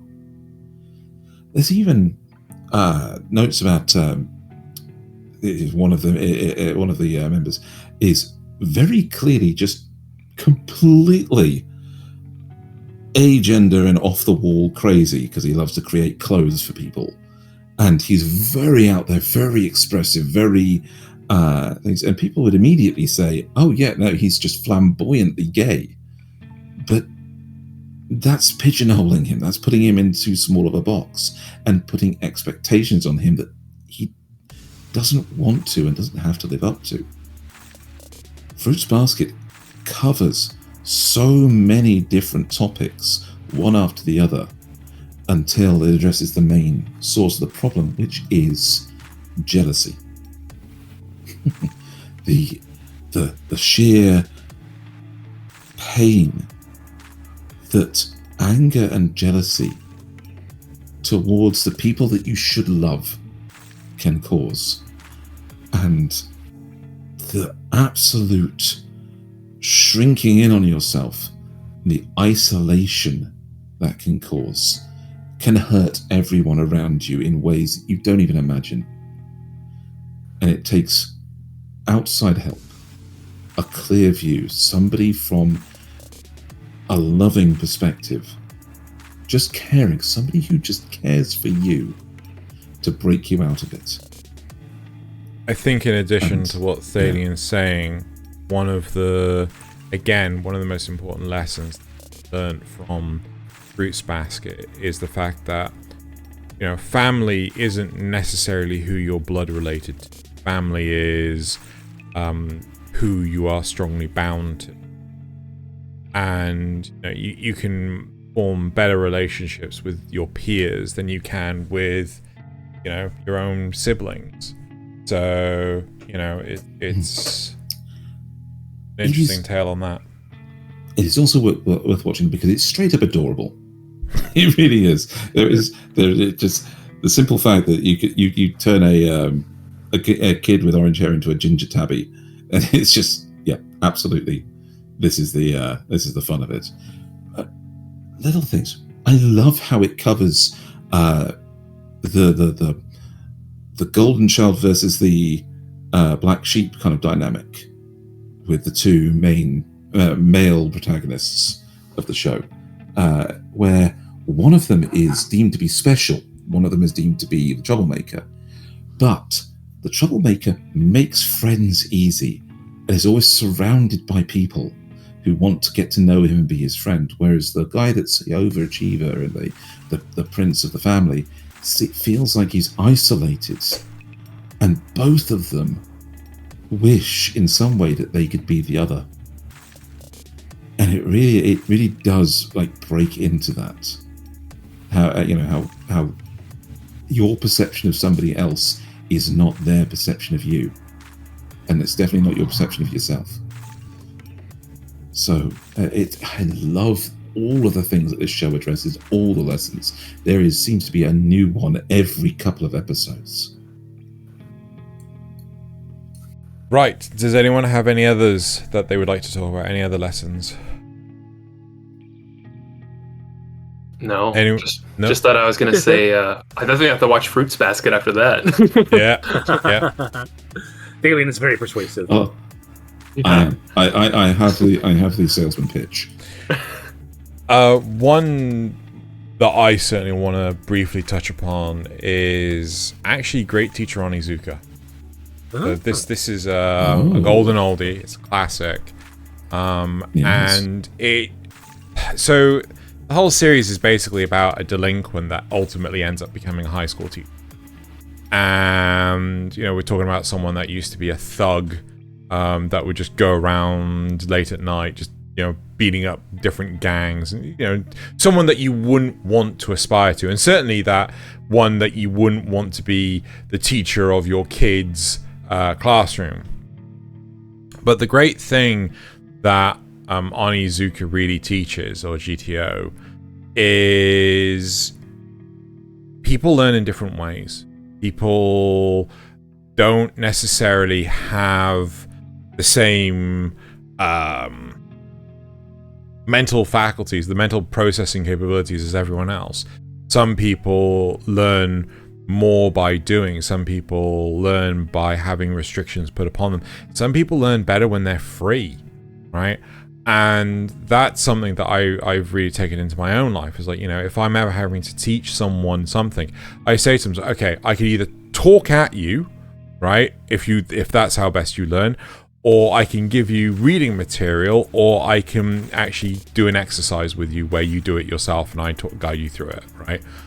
And again, that is something that I wish I had in any of my education, right? I wish any teachers would turn around to me and say, like, they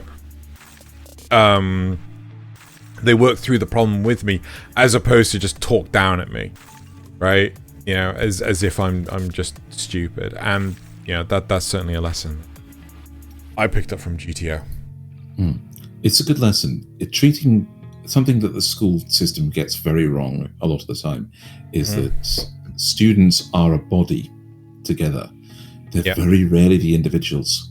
Yeah. And the only way people really learn is by being an individual and being the best they can be. So true. What was the Kung Fu Panda lesson? Kung Fu Panda 3. You guys ever see that one? I'm not trying to turn you into me. I'm trying to turn you into you. And it was great. It was a lovely little lesson. And having a teacher that understands that he's trying to turn you into who you're into who you're going to be, not into who he wants you to be. That's a very important show to have in the world. Which one's 3? Yeah, where goes to the spirit afterlife, and has that ox guy that literally has 2 green glowing swords, and a version of Imagine Dragons' song at the time playing constantly whenever he moves around. I remember 3. That's fair enough. Right. He masters chi. Didn't he do that in everyone? No. Anyway, so he masters Kung Fu in the first, masters Inner Peace in the second, and masters Chi in the third.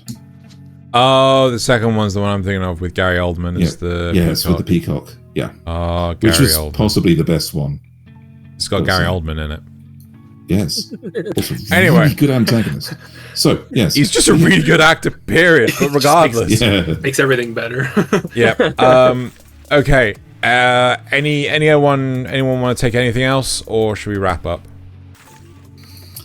I think it's time to move on to the more fun parts of the show. Okay. Also, everyone should. This part was amazing. Everyone should just go watch Bocce the Rock. I'm just going to throw that out there. Anyway, right. Okay, so moving on to the rest of the show, we got the supporter questions. Oh fuck! I hate you. You guys. Right. Through. Right, hold on. How do I? You pay me money. I hate you. I hate you. God, you make me read horrible things all the time.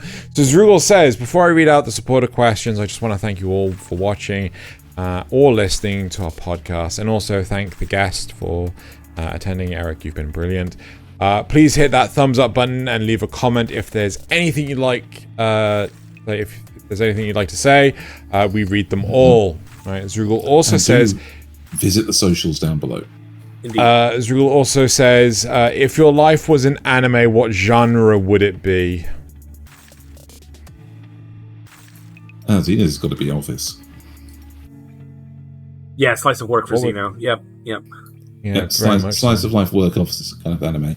Yeah. Nasuth? Probably some kind of comedy. God, yeah. Some kind of tragic comedy. Now, sadly, mine would be a rom-com because I never get the girl in the end. That hurts. That cuts deep. What about you, Aric? On that depressing note. I was just thinking, I'm like, has to be like a slice of life, right? Yeah. Like a little bit of romance, like sprinkled in, but like, I wish it was like a fantasy. Yeah. Yourself. Are you sure you're not a hentai protagonist? Oh God. Anyway, so Riku says, if your life was an anime, what powers would you want? Oh, Dragon girls. Dragon maids. Mm-hmm. That's The ability to summon them. Yeah. Yeah.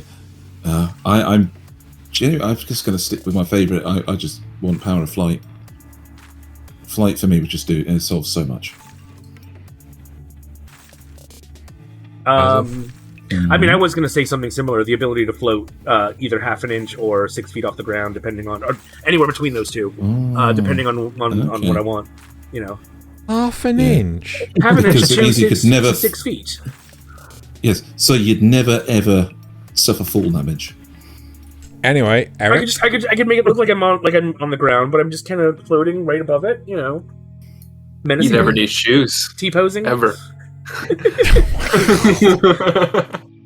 I think for me, I think like Mustang from Fullmetal Alchemist has the coolest like firepower, so something like that would be cool. I don't know how practical it would be in everyday life, but certainly it would be like a visually like really cool power.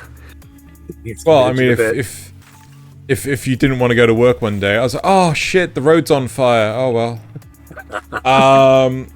Right, the wrong way to use a Nasuth asks. Okay. Based on the power you picked from Riku's question, what over-the-top anime name would you give it? So give the first attack you learned to use. Ooh, I've got one. So if I could fly, then I would have the gravity guillotine drop, where I axe kick them in the face from 20 feet up. I'm not sure I could use mine to make an attack.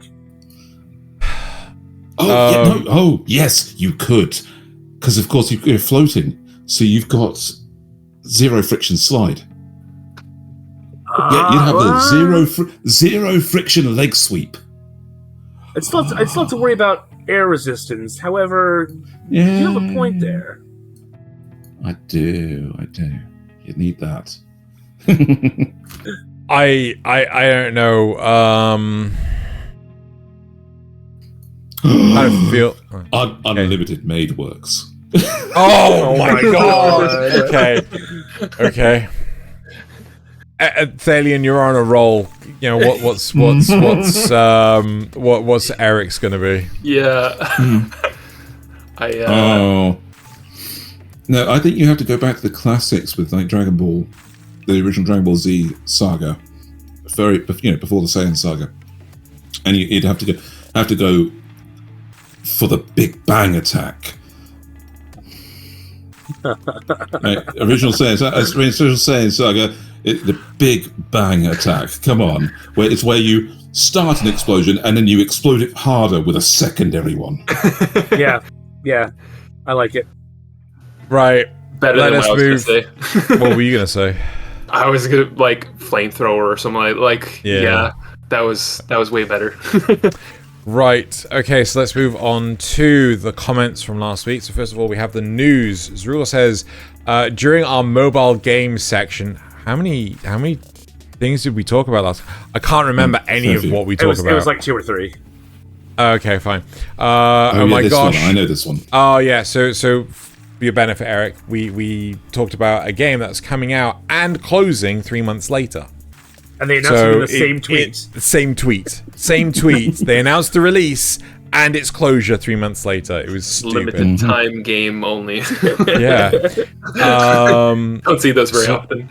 Yep. So, oh my gosh, a launch and a closure. Might as well say that that's a feature and claim it's some sort of limited time app or something.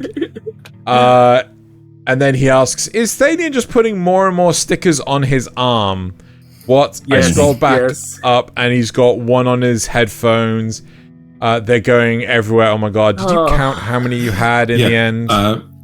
Visible on screen, there was 39. Right. But there were actually 3 more on my shirt, so I had 42 on. Right. So, Aric, for your benefit, Thaylien was being a giant troll during the last news episode. Yes. So, yeah. Strongest Go Shell back and watch says, it. Go back and watch it, please. Just, I mean, the anime news is well worth the watch anyway.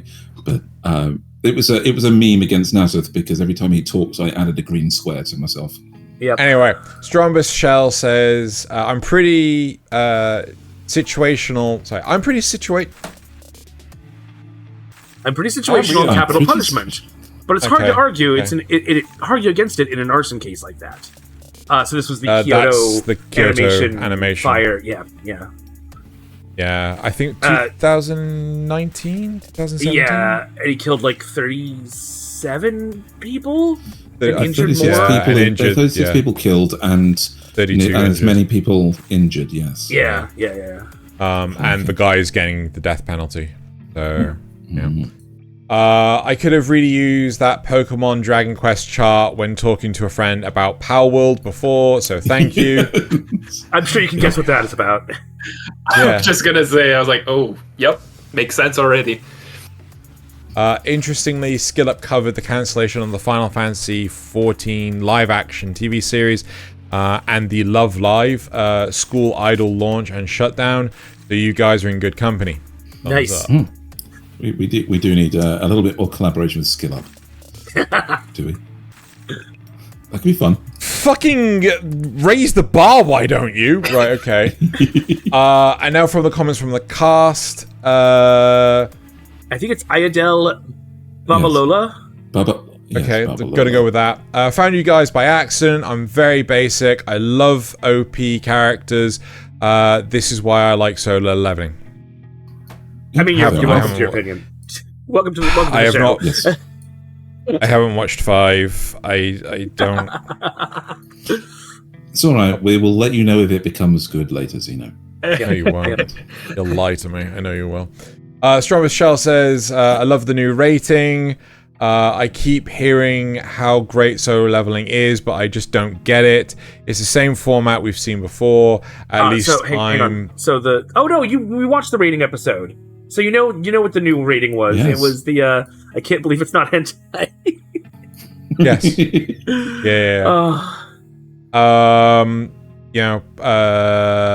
At least I'm not crazy. Are you watching solo leveling, Aric? Yes, I haven't watched episode 5 yet, but I did hear your thoughts on it on the last episode, and I'm pretty aligned with you guys. Like to a T. You guys are going through it, and I'm like, this is everything that I'm thinking of when watching the show. I'm like, but part of me when watching that show, I'm like, I feel like I'm watching a show that's obviously about like almost like a video game, right? But I'm like, why would I just play a video game if I'm gonna? Yeah, I don't all the time. I don't get why it's got such a huge cult following. I don't understand. Okay, I watched 2 episodes of Tale of Wedding Rings and got bored. It wasn't lewd enough to be raunchy and wasn't clean enough to be wholesome. Hit the nail on the head on that one. Yeah. Xenophage, I can't believe it's not hentai. I didn't because I just think, exposed nipples aren't quite hentai. Yeah. I don't normally toast with my water at the end when you guys say Kanpai, but I typed it after at least Kanpai. Yeah. Oh, sorry. Zrugal also says, I love that special new stamp and the included sound clip. What did you put? I put 2 different ara-aras in there. Good. Bang Braven sounds hilarious and absurd. I most likely will not be watching it, but I may recommend it to someone. Nice. Delicious in Dungeon is our first must watch. I was planning to try it. Good. I keep hearing about Fluffy Paradise. I tried it briefly and forgot to watch more. It's not bad. It's just not something I want to watch. Yeah, it's the same. And now it's time for the best part of the show. The whole reason why anyone comes to this and why our guests come on clearly is the memes, right? Absolutely. So, I think we source all our memes from Reddit. We do not take ownership for any of them. However, if you, the audience, wish to see any of them, you can always go to the links in the description. The only reason why they're actually linking to our website as opposed to Reddit is because someone picked some really bad subreddits. So we have to put them on our website. YouTube really didn't like that. Okay, also because people on Reddit keep deleting their memes. So yes, that's also true. Like to have a reference to them. Without go for that one. Me too much. It was one time. I mean, it was for like 3 months. But just threatening to delete the channel. We also, I don't know. So, just to say, we do feature memes from our audience. We feature up to 6 a week, and you can submit them onto the Kanpai Cast Discord in the relevant section. We don't see them in advance. So the stuff from you guys, we're seeing fresh. Yep. And we got 5 this week from our viewers. Cool. So, our first one. What? Why are they adding cats to Frieren? No, so if you look at the top left-hand corner, right, there's a Frieren cosplayer with a cat on her head. Oh! It's adorable. I get it now. Okay, cool. Yeah. That's actually really good. That is adorable. You just give this to guys and they'll love it. Oh my god. Oh my fucking god. Look at it's the Triforce logo on those panties. Yeah. Oh really my god. Please tell me you've seen Konosuba. No. God, please. Konosuba is an ideal deconstruction of the isekai genre. So just go watch it. You will laugh so hard. The first 6 episodes are quite plain and generic, right? I'm going to give you this preface, but then it makes its own comedy, and it is fucking hilarious. It is so fucking good. The third season's coming out this spring. Dear God, please watch it. It's so funny. I'm not hyping up too much. I'm shutting up now. Next me. Oh my god! That's brilliant. That's brilliant. Amazing. Love it. That's well done. Love it. No way. You know I'm an honest good girl. Ding. Bullshit. Oh, brilliant. And the last viewer meme, Earth-chan, Taipan Chan, Jackie Chan.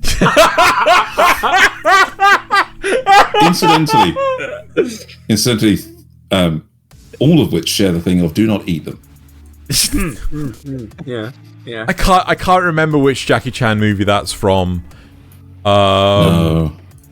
It's one of his Asia ones. I can't remember what it is, but he does. That is genuinely from a movie. He does genuinely dress up like Chun-Li. Chun-Li and do some martial arts in that outfit. It's amazing. All right, Nasuth. Onto my questionable memes. All right. The only D she'll be getting is a duel. Do you mean a Duel. Yep. Brilliant. Number 2, me and my team, some Korean kid. Yeah.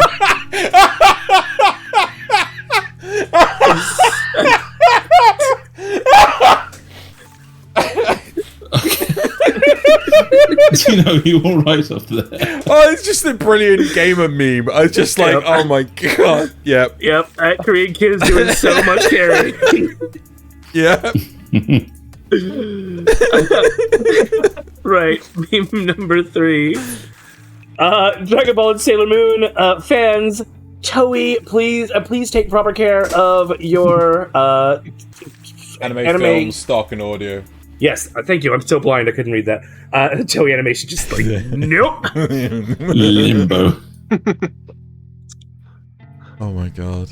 All their Mappa animators, all their warrior spirit, and isekai that will probably be forgotten soon. Yeah. What are they? What? Xeno can't even remember some of the isekais that Mappa have So done. they're putting all the warrior spirit, like the Mappa animators are putting all their warrior spirit into an isekai that will probably be forgotten soon. So they're animating What the really, fuck are they really working hard. on? Who knows? Oh, okay. Just anything, Okay, really. fair enough. We can't remember. They work on so much. Yeah. We forgot about them. I didn't think Mappa particularly went for isekai. Okay, let's move on. My last 2 are video memes, so brace yourselves.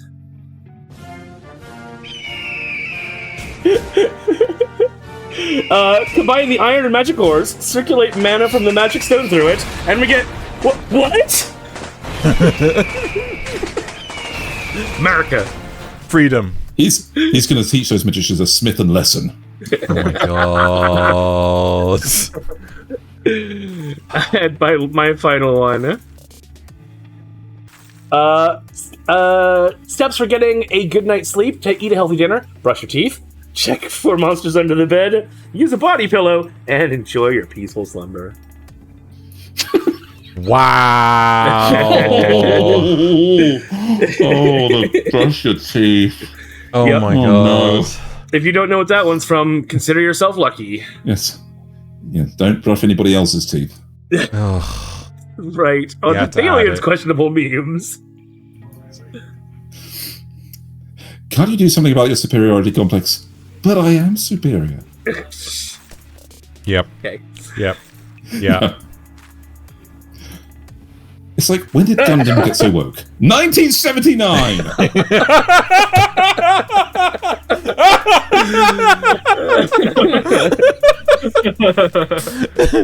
Yep.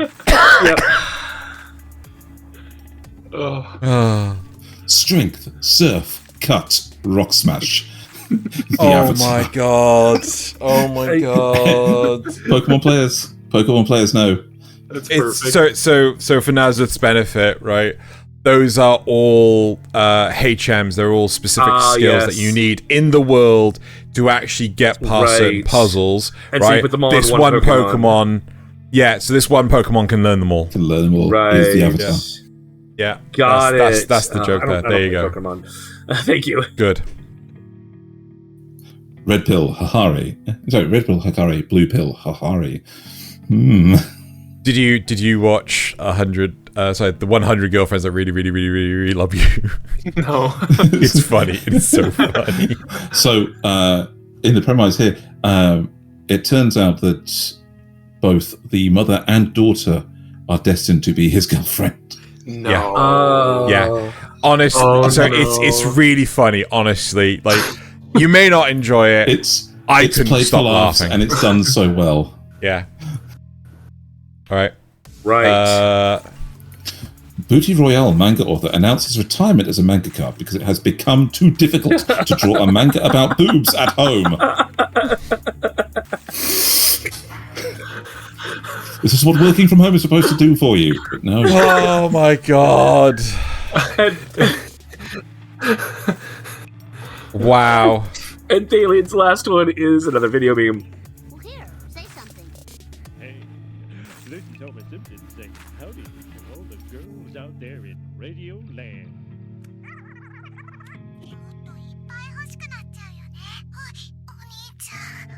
Oh my god.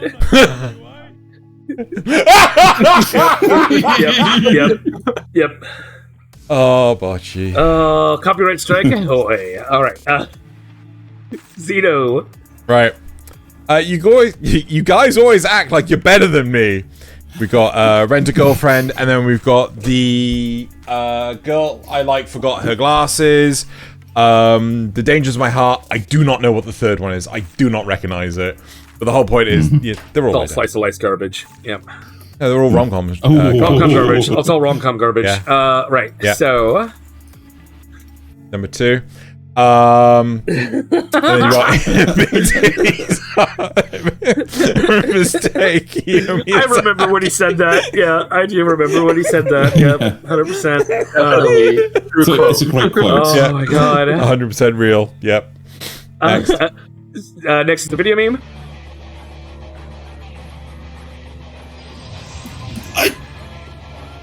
I hate you. I love this song though. It's a great song. Oh my gosh, no.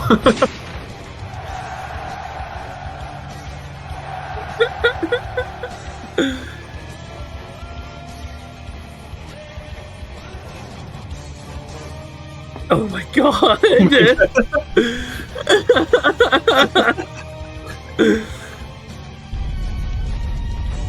Oh my god.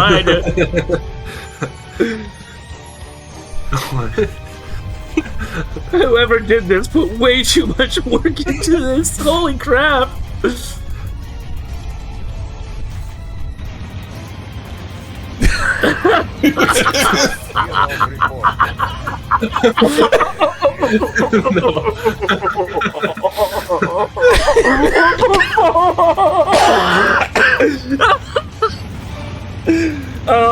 Oh, please tell me they figure out a way to fit a mimic in here with Gurren. Oh my god. How long is this? 1 minute 20. Oh my, no. Oh no. Normal attack magic. It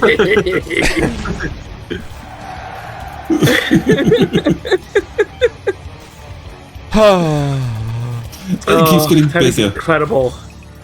Yeah. No. Oh no.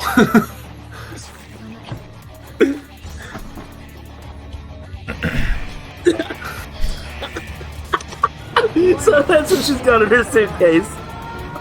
This whole time, would have guessed. The runs.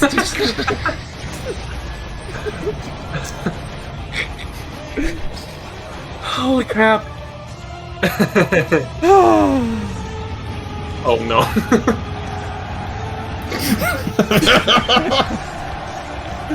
Oh my god. There you go. Oh That's my for number god. 3.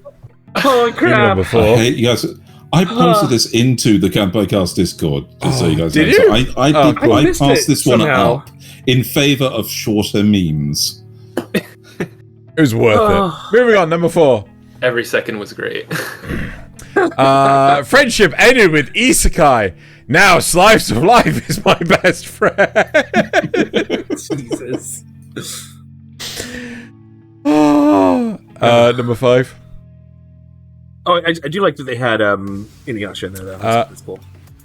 Which side are you on? Yes! Staff? Yes! Wand? Oh god. I had the Kanpai Cast Discord tweet this out. Yeah. Because but it is a caster.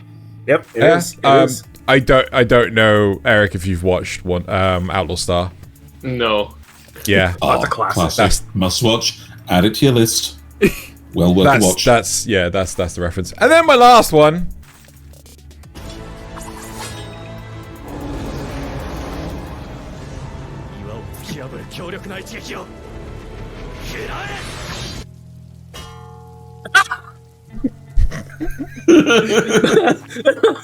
And then he just walks away.